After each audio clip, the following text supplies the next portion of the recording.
Guys, hang around, folks. I got another call that just came in. This is a first-time customer. Actually, it's a property management company. They said that this customer has 2 properties and the second floor AC isn't working. So I'm gonna take a look. I'm about like around the corner from here.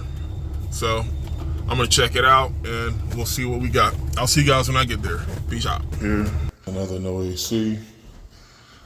This customer is in here, but they have 2 zones.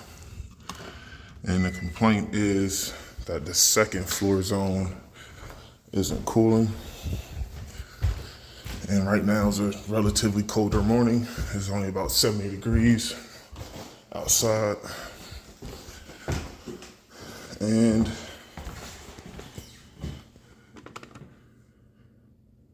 they have it down to 59. And it's about 71 in here. Before we go outside,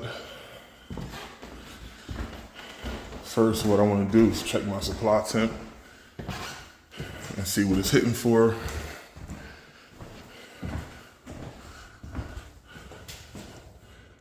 And I do feel air coming out the vents at only 71. So,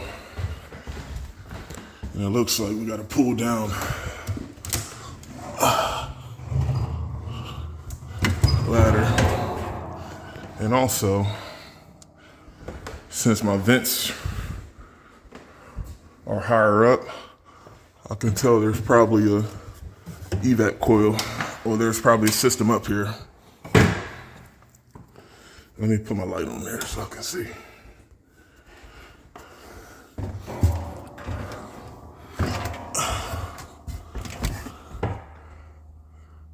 Actually, no.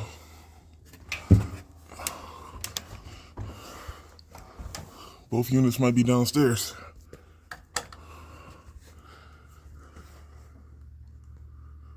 You know, it's funny. In the tightest of attics, you always find air handlers and units in the attic, but a situation like this where you have a ton of space, always an empty attic. So, guys, what we're gonna do, I don't think I have to locate the indoor unit since my fan is running. I have enough info for me to just go outside and take a look at that condenser or whatever is outside. So let's take a look and let's try to find out which unit is which. Also, I turned off the first floor thermostat so we don't get confused as far as which one is which. So the first floor unit is off. And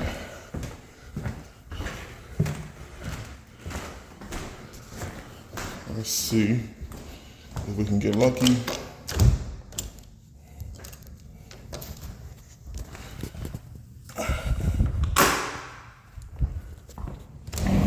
And find out what this is.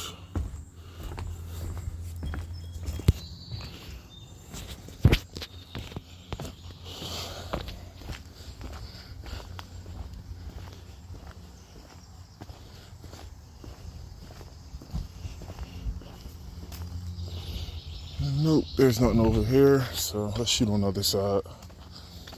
Yeah, I don't have much history here. This is our first time here.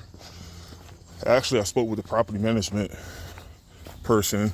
I don't know if this is like a temporary property. I don't know if someone's here full time or what the deal is, but I didn't speak with the actual customer, so I don't have any history of what was done here before. And yeah.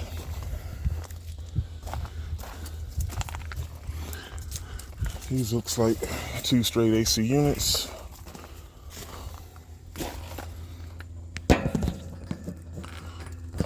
Now, these are 2 straight ACs. Guys, what I'm gonna do is I'm gonna get my tool bag and I may have to open up, since they're not labeled, I'm gonna open up the panels and I wanna check for power at the unit. But yeah, let me grab my stuff. I'll be right back. Guys, I got my tools, and what I did, I turned the first floor unit on, and I heard the compressor turn on. So I just turned the first floor on just so I can confirm which one is which. And also by me turning the first floor on, that gives me some time to run that unit so I can make sure that that one is working. And it looks like this good one was the first floor.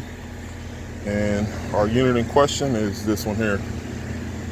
All right, so let me open this up and let's see what we got. All right, guys, I got the door off.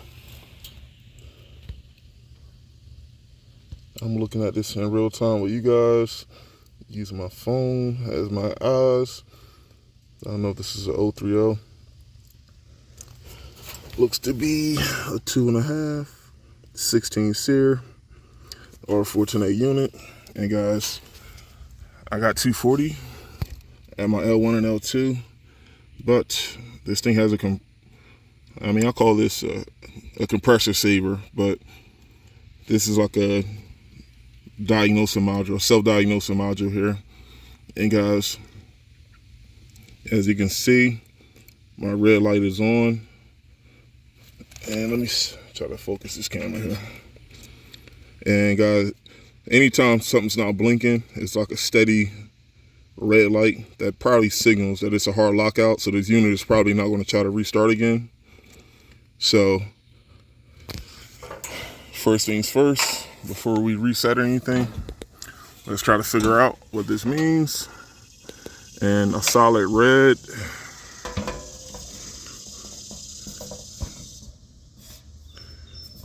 thermostat demand signal is present, but the compressor is not running. Compressor protector is open. Check for high head pressure. We already know we have 240 at L1 and L2. Compressor circuit breaker fuse is open. That's out of the question because we already have 240 between L1 and L2. Broken wire is not making contact. High pressure switch is open. Compressor contactor has failed. All right, so there's a myriad of things that could cause this issue. But first things first, guys, what I want to do is I want to kill power. I don't want to diagnose this with 240 at my unit. So what I want to do is take the power out. And I know my indoor fan is running, but what I want to do is I'm going to try eliminating steps one by one. Let's use the process of elimination and let's see what we got here. Hey guys, earlier I thought that this is one of those compressor savers, and you guys probably seen these a few times where the run start and common from your compressor goes through this controller, and if anything, I guess overamps on that compressor, this will turn the unit off. That's what I thought this was, but guys, this has something to do with the compressor. All this does is this pretty much helps turn your unit off in the event of any issues on your low voltage circuit. So if you got a high pressure switch fault, low pressure switch fault, or any low voltage short, this controller is what's going to turn it off. And guys, even the reset button on this, because I wanted to start this unit to see what's going on. And hold on, let me see if I can. Right here, there's a reset button. The reset button didn't even work. So guys, what I did was I wanted to bypass this controller so I can at least start the unit so I can get some operating numbers. Because guys, I was assuming, since this is a newer cat, contact coil looks good, I was assuming that our unit was tripping on high head pressure. But guys, check this out. I went to the truck and grabbed my gauges, and guys, what do you know? Look at that. This unit's flat on charge. Now guys, remember, I don't know the history here. What I'm gonna do is I'm gonna call the property management company. I wanna see what was done here because this is a relatively newer system. I gotta get another view of the serial number here. What is that, a 1306? Hey, this unit doesn't look too bad. A 1306. This unit is definitely, and this is already 410A. So guys, what I'm gonna do is I'm gonna step out. I'm gonna call the property management company, and I wanna see if I can get some history on this unit, because if someone else already came out here to add refrigerant, then chances are I'm gonna probably recommend doing a leak check to figure out what's leaking. But yeah, guys, the reason why this controller didn't have the contactor pulled in was because of the unit being flat on charge, and that would coincide with a low pressure switch being open. So let me step out, make a call, and let's figure out what's going on here. I'll see you guys in a little bit. All right, guys, here's the update. I spoke actually with the customer. The customer is traveling. She's in India, so she's not even here.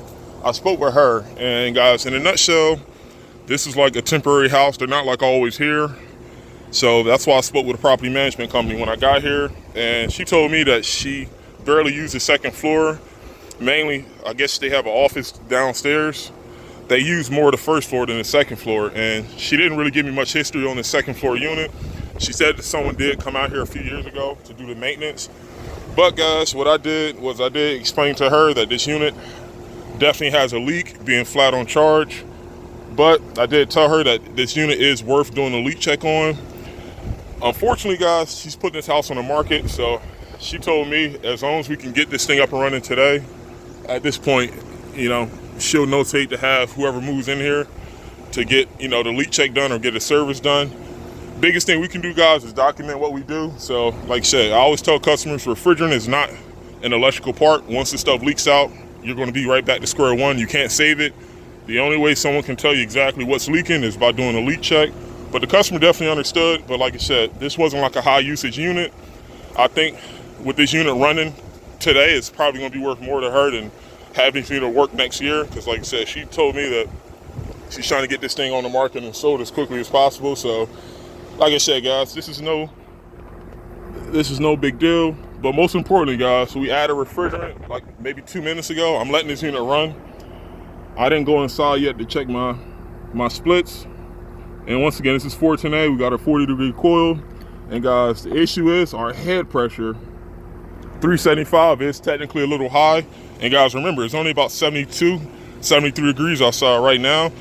Remember, guys, if you add refrigerant to a system flat on charge, you got to assume that there's already air in the system. And if you add refrigerant on top of air, you will have a higher than normal head pressure. That's why, like I said, you know, you don't really see us do this too much without, like I said, doing a leak check first. But like I said, with this customer, she don't really see the value in doing a leak check on something that she's not going to be here for. And guys, there is a chance, like I said, not to jinx this customer, but there is a chance what I'm doing now could leak back out before she sells the house. But she's well aware of that.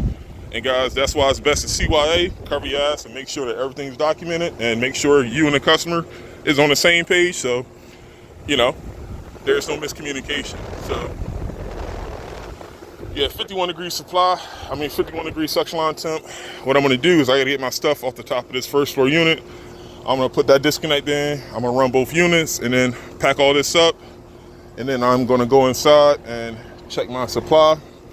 And guys, these pink and green no vent caps, I was talking with someone the other day about this. He tells me he don't even use the keys to remove these caps. I don't know how he explained this. He said that he puts a screw in this to take these off.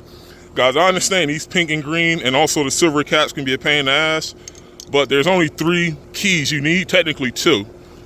You got your R410A and 410A, well, R22 and 410A cap. Like for instance, the one that's in my hand, this pink cap, this key can remove the pink cap. Oh, this key can remove the pink cap and also the green caps, which is R22. And the gray caps, guys, which looks similar to what I have in my hand, there's another tool you need for that. So technically, guys, there's only 3 variations, but I understood his pain. Sometimes these things can be a pain in the ass if they put these caps close to the edge of the unit. And like I said, you got to twist and turn these keys to take this thing off the unit. But like I said, guys, it's best to have the right tool for the right job. So for sure, it'll be less of a hassle. But yeah, guys, this unit had a bunch of twigs inside of it, and I definitely recommended maintenance also to this customer. But like I said, with something like this, guys, how she explained the situation to me is like I said, she wants to get this house sold, but she did know that the second floor, like today, for instance, today is already 70 degrees upstairs, but she said that that second floor got like real hot a couple days ago. So she definitely knows that this unit had to get fixed before she had people look at the house. So yeah, guys, there you have it. Let me pack this up and let's go inside. I'll see you guys in a little bit. Peace. All right, guys, we're in the basement. And instead of me going back to the second floor, I may have to still go back up there. I got to turn the thermostat back to normal. These are my 2 HVAC coils. And right now I put the disconnect back, well, the handle back in the disconnect outside. And this is my second floor unit.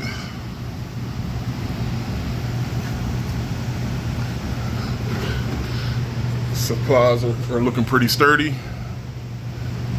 And while I let that drop, the customer already put 2 new filters in. Well, I guess the property management company did. But yeah, these are the older filters. Now, at this point, guys, like I said, I think they want everything just to be satisfactory. They want everything to be copacetic. So when the new people move in, at least they can start off on a decent slate.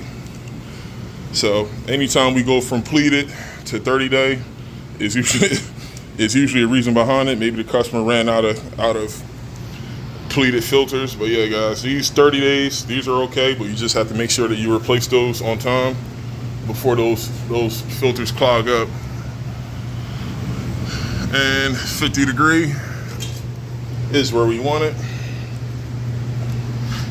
And yeah, guys, I gotta go back upstairs and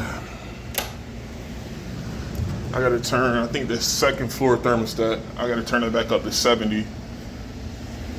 And make sure all my tools are put up. Everything is cool.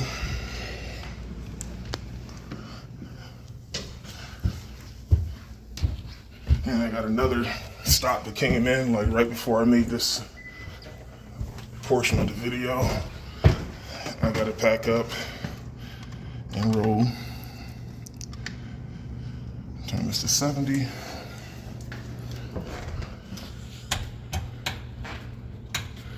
Turn this off.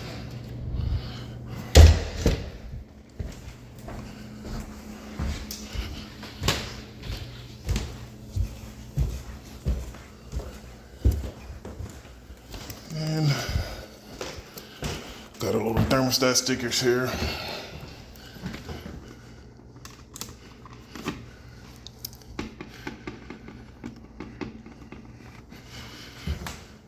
Crank this back up to 70. And I gotta make sure I pull down the ladder. Cool. All right, guys, I'm gonna rock out. I gotta get to the next stop. But yeah, worst case, well, best case, if the refrigerant stays in the system, we got our stickers on the thermostat. Maybe who moves in can give us a call for maintenance in the future. But worst case, if this unit craps out before they sell the house, or if this unit leaks out with the new homeowners, we can just come back and do a leak check. But that's all there is to it. Whether, like I said, the system is old or new, you can always try to fix anything, but it's up to you just to communicate with the customer to let them know what to expect, best case and worst case. And like I said, the decision is always up to them, up to the customer as far as what they want to do. So there you guys have it. I'm gonna rock out. I'll see you guys in the next video. Peace.